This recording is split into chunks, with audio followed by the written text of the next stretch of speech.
Assalamualaikum warahmatullahi wabarakatuh. Perkenalkan, nama saya Yudit Erlangga dengan NIM 1181-990. Di kesempatan kali ini saya akan memaparkan tugas UAS saya, UAS metodologi penelitian. Laporan saya pada UAS ini adalah analisis posisi kerja pekerja pada PT KIZ dengan pendekatan biomekanika dan metode RULA atau Rapid Upper Limb Assessment dengan dosen pengumpu Pak Andika Tias Nugraha. Baik, selanjutnya ini merupakan outline dari PowerPoint saya. Terdapat 3 outline atau keluaran, yaitu pertama pendahuluan, yang kedua kajian pustaka, dan yang ketiga adalah metodologi penelitiannya. Pertama adalah pendahuluan.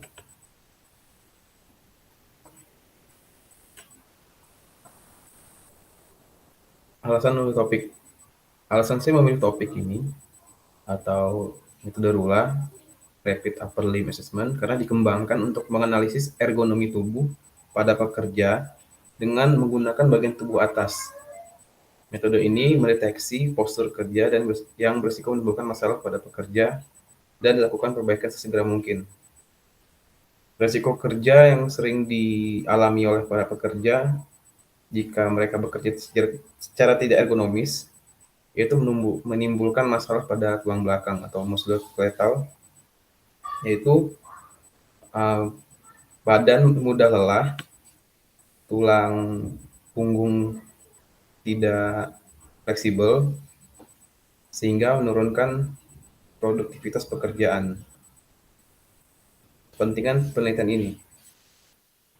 Penelitian ini dilaksanakan dengan harapan dapat mengurangi risiko cedera kerja dan meningkatkan produktivitas pekerja pada PT GZ dengan menganalisis postur tubuh pekerja untuk meningkatkan produktivitas. Nah, sama seperti yang di slide sebelumnya, risiko cedera kerja pada penelitian ini berfokus pada cedera tulang belakang, yang mana jika pekerja tidak bekerja secara ergonomis, maka banyak faktor yang dapat mengurangi produktivitasnya. Pertama, mudah kelelahan. Jika mudah kelelahan, maka produktivitas menurun. Terus jika posisi kerja tidak ergonomis, maka akan menimbulkan cedera pada tulang belakang, nyeri pada leher, dan pegal pada siku. Oke, komponen penelitian. Komponen penelitian dalam penelitian yang saya lakukan adalah sebagai berikut. Pertama, data tinggi badan pegawai yang diukur dari tinggi badan dari kaki sampai ujung kepala menggunakan meteran tubuh atau meteran yang biasa ada di tukang jahit. 2, data tinggi siku berdiri. Maksudnya adalah data ini diambil dengan cara saat pekerja itu berdiri, kita mengukur panjang siku dari bahu sampai ke sikunya. Plus data tinggi siku berdiri. Lalu data posisi lengan atas. Posisi lengan atas ini cara mengukurnya adalah saat pekerja sedang bekerja, kita akan memfotonya, lalu dari foto itu kita analisis dan kita cari sudut lengan atasnya menggunakan busur. Maka dapatlah data posisi lengan atas. Lalu data posisi lengan bawah. Pengambilan data posisi lengan bawah juga sama, yaitu dengan cara difoto. Lalu foto tersebut dianalisis berapa besar sudut yang dihasilkan dari posisi lengan bawahnya. Maka itulah data posisi lengan bawah. Kedua, data posisi pergelangan tangan. Data posisi pergelangan tangan juga pengambilannya sama, yaitu dengan cara difoto, lalu kemudian foto itu dianalisis, dan posisi pergelangan tangan diukur menggunakan busur sehingga dapatlah besaran sudutnya berapa, maka itu adalah data posisi pergelangan tangan. Lalu data posisi leher juga sama, cara pengambilan dengan cari foto, lalu dianalisis dengan cara menggunakan busur dan mendapatkan besaran sudut pada posisi lehernya. Kedua, selanjutnya, pemilihan tujuan penelitian.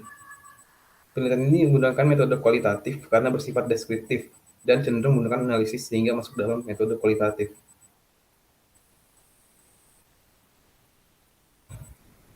Lalu, manfaat dan batasan penelitian. Manfaat dari penelitian ini adalah untuk mencegah dan mengurangi risiko cedera serta meningkatkan produktivitas perusahaan pada PT KZ. Dan batasannya adalah pada postur karyawan dan alat kerja karyawan. Maksudnya adalah jadi penelitian itu terbatas pada postur kerja karyawan. Jadi bagaimana karyawan tersebut bekerja sehari-harinya secara normal dan alat kerja karyawan. Maksudnya alat kerja karyawan di sini adalah contoh misalkan meja kerja. Nanti kita akan mengukur posisi rata-rata karyawan dengan tinggi meja apakah sesuai, apakah itu termasuk sudah ergonomis atau belum.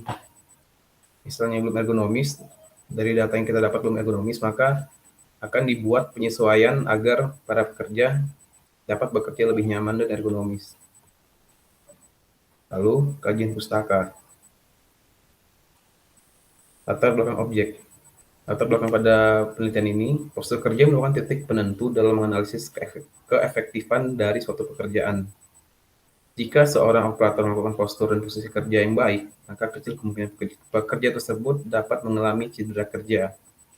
Tetapi, jika posisi dan postur pekerja itu salah, maka dapat dipastikan pekerja itu akan mudah kelelahan dan kelainan bentuk tulang. Apabila seorang pekerja mulai mengalami kelelahan, maka produktivitasnya akan berkurang. Nah, highlight pada penelitian ini adalah yang kalimat kedua. Kalimat ketiga, jika posisi pekerja salah, maka dipastikan pekerja tersebut mudah kelelahan dan kelainan pada bentuk tulang. Lalu terbelakang selanjutnya adalah penelitian ini menggunakan metode RULA atau Rapid Upper Limb Assessment. RULA adalah sebuah metode penelitian postur kerja untuk mengetahui gangguan pada postur tubuh manusia. Metode ini menggunakan diagram dari postur tubuh dan 3 tabel skor dalam penerapan evaluasi faktor risiko. Mulai mudah terhadap tingkat musculoskeletal load. Musculoskeletal ini adalah kelainan belakang dari pekerja di mana operator memiliki risiko dari beban leher dan anggota bagian atas.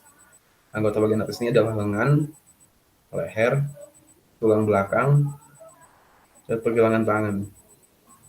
Faktor risiko yang telah diinvestigasi oleh McPhee sebagai faktor beban eksternal yaitu jumlah pergerakan, kerja otot statis, tenaga atau kekuatan, penentuan postur kerja oleh kondisi lingkungan kerja yang sehat, yaitu kondisi di mana pekerja dapat bekerja dengan rasa nyaman, aman, dan mampu berinteraksi dengan fasilitas kerjanya atau YASNA. Lalu bidang ilmu dan teori yang relevan. Bidang ilmu dan teori relevan pada penelitian ini itu adalah ergonomi, di mana mata kuliah ergonomi mempelajari postur kerja menggunakan metode RULA, yaitu Rapid Upper Limb Assessment, dan juga metode REBA, atau Rapid Entry Body Assessment. Selanjutnya adalah biomekanika teknik. Mata kuliah ini mempelajari mengenai bentuk dan jenis-jenis gerakan pada manusia dengan dasar menganalisisnya sehingga mampu memaksimalkan produktivitas dan keselamatan pekerja.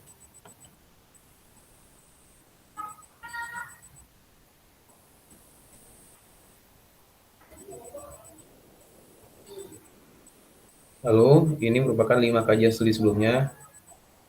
Yang pertama adalah analisis postur kerja menggunakan metode Rapid Upper Limb Assessment atau RULA, studi kasus PT TJ Ford Indonesia.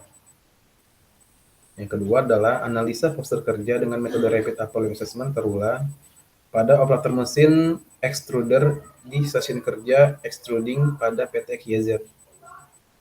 Lalu, analisis perbaikan postur kerja operator pada proses pembuatan pipa untuk mengurangi muskuloskeletal disorder atau kelainan tulang belakang dengan menggunakan metode RULA, Rapid Upper Limb Assessment. Lalu yang keempat adalah analisa posisi kerja pada proses pencetakan batu bata menggunakan metode NIOSH. Selanjutnya, sikap kerja lebih ergonomis menurunkan gaya kompresi tulang belakang dan keluhan muskuloskeletal serta meningkatkan produktivitas.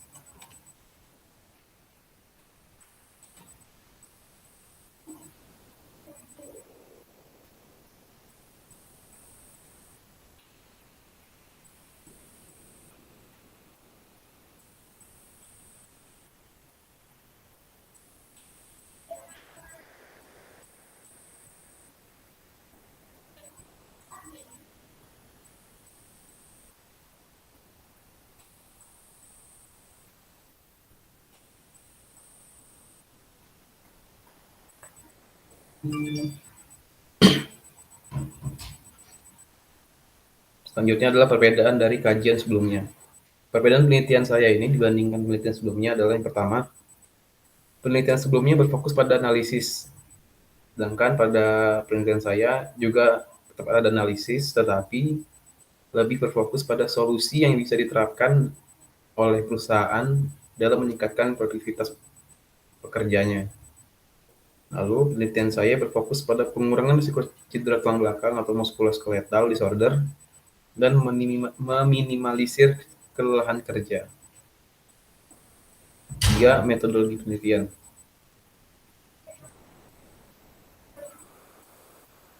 Instrumen penelitian. Instrumen yang digunakan dalam penelitian ini diantaranya lembar pengamatan, yaitu berupa skor rula. Jadi di rula sendiri punya semacam model untuk jadi data pengukuran yang telah kita lakukan akan dibuat pada lembar pengamatan di skor rula tersebut. Jadi nanti setelah dianalisis maka akan keluar hasil yaitu kategori-kategori. Jadi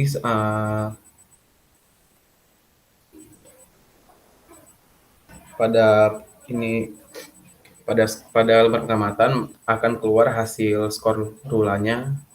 Nah, skor rula itu akan kita analisis dan kita lihat hasilnya apakah pekerja tersebut masuk dalam kategori aman atau tidak. Masuk kategori aman ini adalah jadi postur kerja dengan meja kerja yang mereka kerjakan itu termasuk aman, jadi tidak menimbulkan masalah kelainan tulang belakang pada jangka panjang. Jika tidak aman, maka itu akan menimbulkan masalah kelainan tulang belakang pada jangka panjang dan harus segera diminimalisir.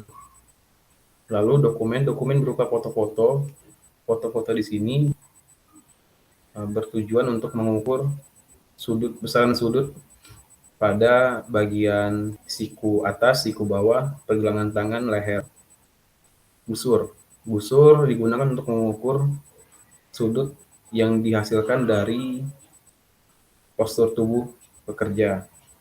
Lalu meteran badan berfungsi untuk mengukur tinggi badan, panjang tangan, panjang lengan pada pekerja. Lalu metode teknik pendekatan pengumpulan data. Metode yang digunakan pada penelitian ini adalah pertama, metode observasi dilakukan untuk mendapatkan data melalui pengamatan dan pengukuran secara langsung serta pendataan, di mana kita mendapatkan data melalui pengamatan. Pengamatan di sini pengamatan posisi dan postur kerja pekerja itu sendiri kita amati. Lalu pengukuran secara langsung. Pengukuran secara langsung ini seperti mengukur tinggi badan pekerja, panjang lengan pekerja, panjang siku pekerja, panjang lengan atas itu dari siku ke bahu, dan panjang lengan tangan dari siku ke jari. Lalu wawancara terhadap pekerja, wawancara langsung. Wawancara ini seperti menanya apakah selama dia bekerja ada keluhan, lalu apakah menurut dia stasiun kerjanya sudah ergonomis, di mana apakah dia ergonomis ini di sini itu apakah dia nyaman bekerja di sana, apakah selama dia bekerja tidak pegal-pegal, apakah ada gejala-gejala seperti pegal-pegal setelah bekerja gitu. Lalu pengujian dan analisis penelitian. Pengujian pada penelitian ini adalah dengan membandingkan skorula pekerja dengan standar yang sudah ditetapkan, lalu dilakukan perbandingan data, kemudian dicek apakah skorula pekerja sudah sesuai. Jadi setelah data diambil, maka kita akan menganalisis skorula pada pekerja itu. Skorula sendiri sudah memiliki standarnya, jadi setelah hasil dari pekerja itu keluar, kita tinggal membandingkan skorula yang kita peroleh dengan standarnya. Lalu dilihat apakah skorula pekerja itu termasuk dalam kategori aman atau tidak. Lalu pengambilan keputusan hasil penelitian. Pengambilan hasil penelitian ini tergantung dari sesuaian skorula. Jika berada di kategori tidak aman, maka akan dilakukan evaluasi terhadap postur kerja dan meja kerja. Lalu akan dilakukan pengukuran ulang sampai skorula berada di kategori aman. Jadi misalnya kita sudah melakukan observasi, sudah melakukan analisis dan mendapatkan hasilnya, ternyata skorula yang didapatkan tidak aman, maka kita akan melakukan evaluasi terhadap postur pekerja dengan cara memberitahunya, lalu kita mengukur meja kerjanya agar sesuai dengan tinggi badannya, lalu kita lakukan pengambilan data ulang. Kita cek apakah skorulanya sudah termasuk dalam kategori aman.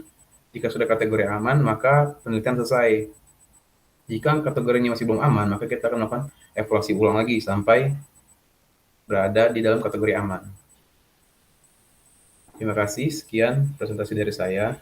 Apabila ada kesalahan kata, saya minta maaf. Saya akhiri. Wassalamualaikum warahmatullahi wabarakatuh.